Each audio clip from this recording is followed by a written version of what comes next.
Welcome to Wagons and Steel. It's a party and everyone's invited. Sorry it's been so long since the last video. It's winter time here in the Northwest and, everywhere. And really hasn't been all that much going on, I don't want to, be too boring. But a couple things have happened recently. I'm going to start with just some foolish fun. I got to go to Florida for a couple of weeks. I was taking care of my sister's house and her dogs. And while I was there, I went and visited the Big Daddy Don Garlits Museum of Drag Racing. My parents live pretty close, so I've been there a bunch of times. Usually I don't make it into the actual museum. I usually do the, they have a Mopar show there the first week of November, so I always go there, and first weekend, I always go there and sell t-shirts and check in with my old Florida drag racing buddies and, visit parents and stuff. But this time I was there in the middle of January for 2 weeks. And so I thought, what the heck, I'm going to go to that museum by myself and just spend as much time as I want. So I went and took a whole bunch of pictures, and I'm going to show you what I saw there, and with a couple of explanations. But before we do that, I just got to tell you, if you're ever in the middle of Florida, Ocala is pretty much right smack dab in the middle of Florida. By all means, go. I mean, it's a tourist trap for sure. It costs $20 or something like that to get in, but man, it is so worth it. It just defies explanation. But you'll see. I'll show you some pictures. Okay, here we go. All right, bring this in a little bit. Really professional here, right? You can tell I went to school for this. Okay, here is part of his trophy case, which is obviously he's got a million trophies. There's a crazy ass drag racing motorcycle. Here is a bunch of flathead stuff. He started off early, and everybody who started drag racing early knows all about flatheads. There's all kinds of crazy stuff there. Here is a blown up Hemi race motor. He knows how to blow up a motor. And I can appreciate that. Here's Smokey Eunuch's dyno. You can see it's built out of at least using part of a scale. In Florida, all the public supermarkets have one of those scales, those Toledo scales, right next to the door, so you can weigh yourself before and after you leave the supermarket. Here's a bunch of intake manifolds on the. Here's another intake manifold. All kinds, self-explanatory. Here is a really early, I think that might be Swamp Rat 1, like his first dragster. He collects everything. Look at that. You can imagine what it must have been like to sit behind the wheel of that.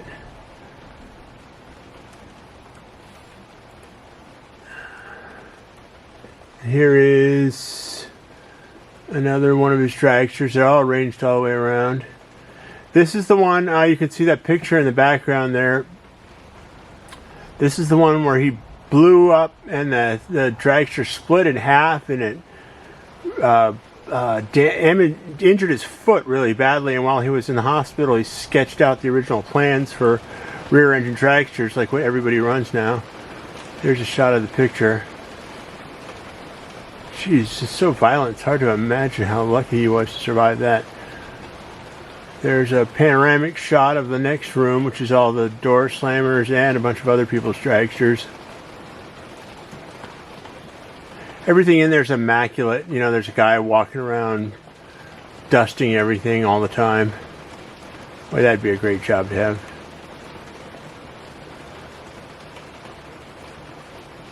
'66. And then there's that thing in the foreground. It's a 1966 Dodge Dart fiberglass body that they put over one of his dragsters, and it was one of the first cars to go 200 miles an hour. It's just a terrifying vehicle. I think the NHRA outlawed it, and they were glad to stop driving it. I think it was a fatal accident waiting to happen. I don't think Big Daddy actually drove that thing. One of his friends drove it. There's an airplane engine, like an Allison in a dragster. And behind it, there's an Allison in that crazy ZZ Top looking thing. There's a couple of 62 Max Wedge cars.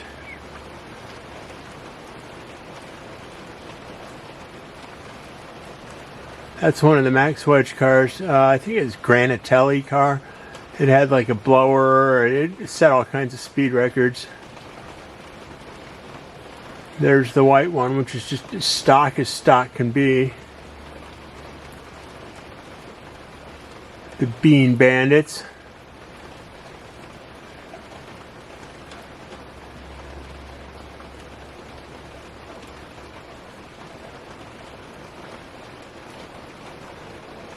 The Bug. That's a crazy machine. It's hard to imagine that he actually managed to not only obtain but restore that thing back to just the way it was when it raced. Talk about dangerous. Oh my god. And that's back when they wore t-shirts and some kind of horse racing helmet or something. And you could see that pump looking thing. That was the fuel pump. And then right underneath your feet is the fuel tank. I mean, there is nothing even slightly safe about this whole deal. There's Tommy Ivo's twin engine dragster. You used to race around in that thing. And that one is Connie Coletta's original bounty hunter. There's Mrs. Garlits' Dodge, the Max Wedge car.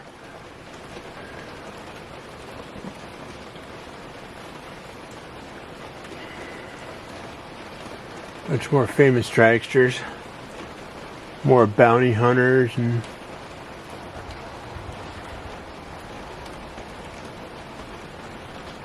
there is another Big Daddy Don Garlits Swamp Rat. I don't know what that is.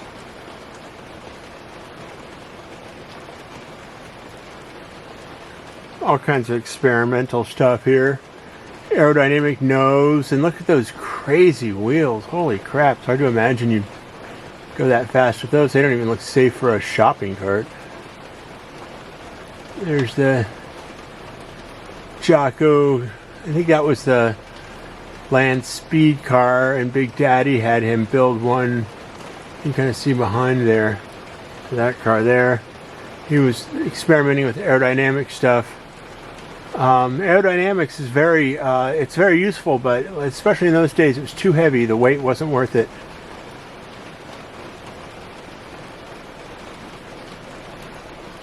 Don Prudhomme's car.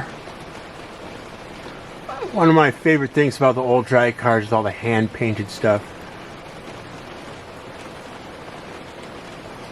And you can get up close to it and look and see somebody stuck a brush on that car.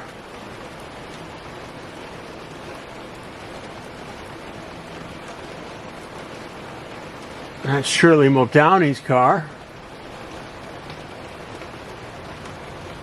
And this is the next building. He's got two buildings. And the other building is race car stuff. And this one is primarily just cars that he's collected and other crap. There's a panorama shot. Just crazy stuff. That's his collection of tools that he doesn't use anymore, although, you know, you kind of get the feeling that, you know, he might at some point be, oh, where's that wrench? Oh, you know, I got one over at the museum. Go over there and grab one out of that building.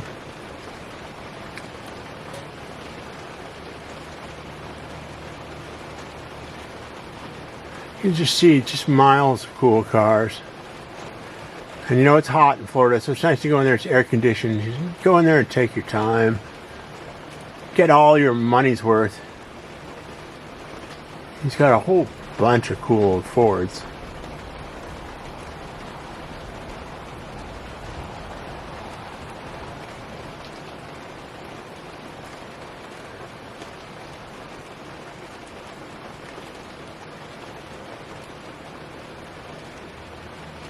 Here's a. This is some drag car. The guy died, and his widow gave it to Don Garlits for the museum. There's a few of those in there.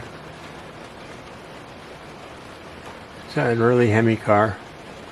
You can tell Garlits he's just a keeper of the sport.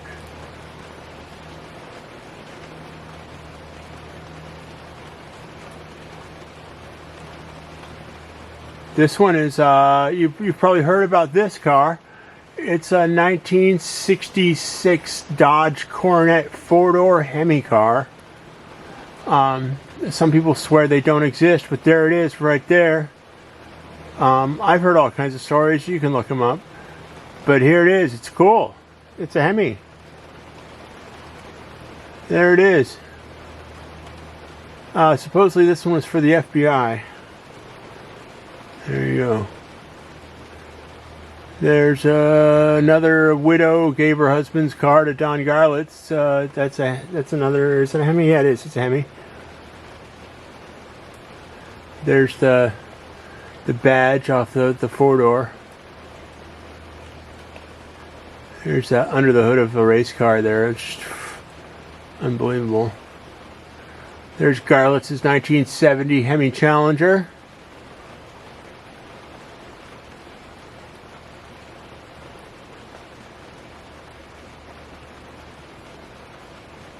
There's another shot of the kind of heading back towards the door.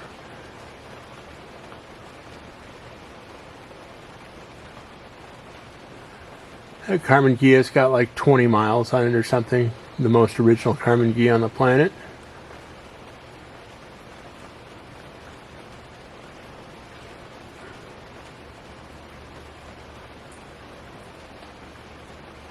There's another car that was given to Garlits.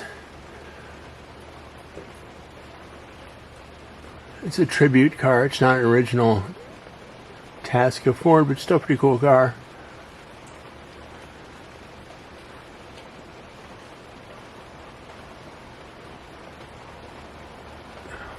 It's a neat old work truck. There's like a Buick. I mean, they don't get much older than that.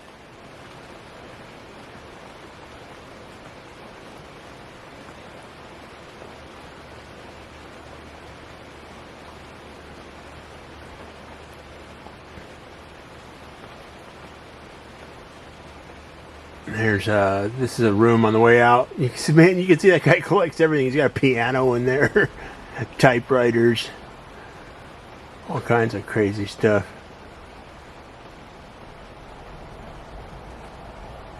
Engines and cases. That's like an industrial Hemi.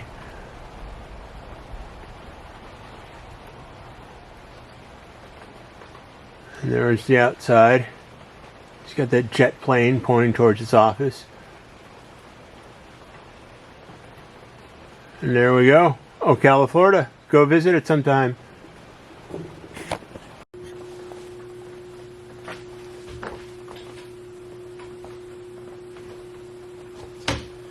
Well, this year I'm actually going to be going racing again, which is a big deal for me. I was looking at my race car the other day, and you know, I do stock eliminator NHRA racing, and so you put these little stickers on your car for every national event you run and every year you participate in your divisional races. So I was looking, and the last sticker on my car was from 2019, which is 5 years ago. Holy crap.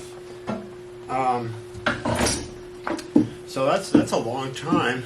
You know, I got into the stock eliminator thing, which is, you know, it's really cool. I love it, but it's man, it's expensive, and you know, I make my money printing shirts for $5 at a time or something. You know, I don't make a lot of money real fast, and so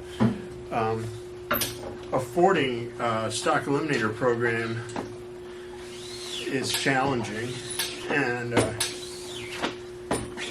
you know, I kept blowing stuff up. That's, you know, another reason I haven't made that many videos. Like, I just don't feel like hearing people complaining about stuff, so I'm not going to do it. It's like, ah, man, my engine doesn't work, whatever.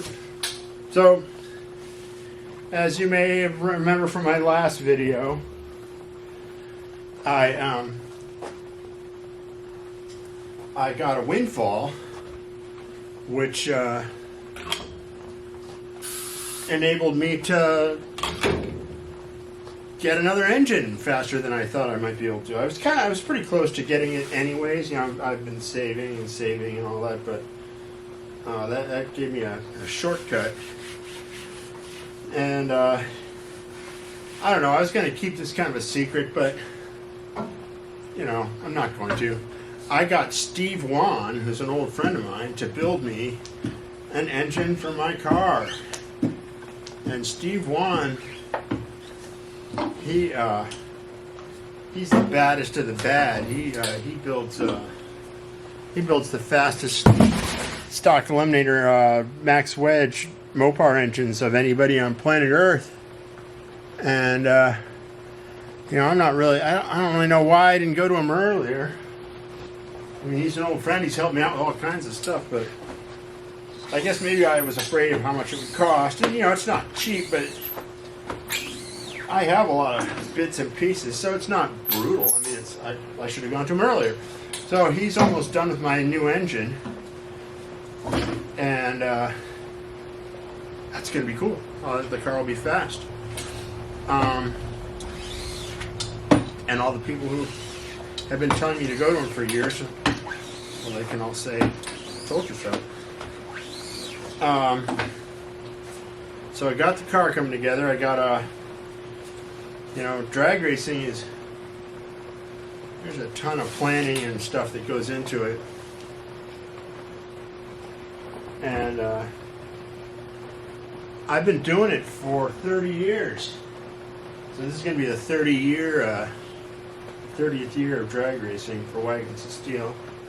I'm making 30-year Wagons of Steel t-shirts as we speak. So I've been to this rodeo a few times. I've gotten ready for a drag racing season, and you know, it's kind of fun, really. I mean, it's not like work that you hate, but basically you got to decide like what kind of season are you going to run. And I'm going to run stock eliminator, obviously, NHRA racing. And since I haven't been doing it for 3 or 4 years, 5 years, yikes, I'm going to have to, I've told you in some other videos, you can look them up. Stock eliminator, you have to have grading points to get into a national event. And grading, you get a grading point for each divisional or national open race that you go to. So obviously, since I haven't been doing that stuff for several years, I don't have any grading points. So all the grading points that I get to go to national events will have to be achieved this year. And I really want to race the national event. The Northwest Nationals is something I do every year that I'm racing, because it's on my bucket list to win that race someday. It may or may not happen, but it will never happen if I'm not there. So I'm going to see if I can get into that race, but I may have to just get a bunch of grading points this year and then do national event racing next year. Hope that doesn't happen, but we'll see. So basically my game plan is to race as much as I can and get a bonus if I do the national event, the Northwest Nationals.